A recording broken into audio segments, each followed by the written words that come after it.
kose kariho ari ubwoko kitirirwamo none rero ngubu abega ni igikeri koko ariko ndavuze ko cyateze n'indashya igakwa ku gasigi ko igikeri kiraryamyeho kiryamye se yandi cyari kiragenda gikoresha inama ibikeri bigenzi atunyuraho igishanga kiri igikeri kikagonga ngo cyayatanzwe igikeri kinaraho igikeri hanyuma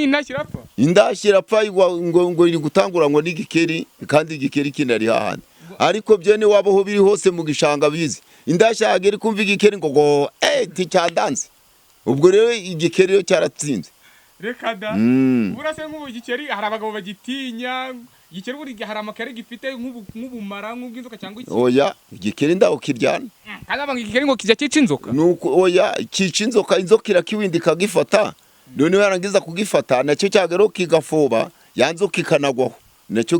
bigapfana bukiba kiri mu nda ariko nacyo ngiyo cyatanze kubona inzoka ngo nago ishobora kukica nayo yagitanze ifata umutwe yafata kwa mutwe kikakomeza nayo yanzoka igagumye ikabyinisha kabuno paka kugeza igihe ipfiriye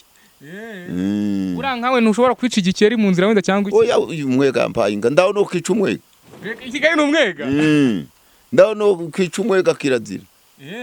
igikeri rero ni cyiza ngubu hari abasinga hari abasindi hari abagesera bavuga ko ari inyamanza abasinga bavuga ko ari sakabaka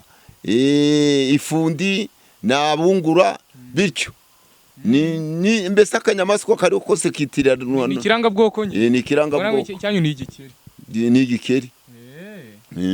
murakoze cyane rero murakoze kandi namwe Imana ibahire murakoze cyane mari duhana umugisha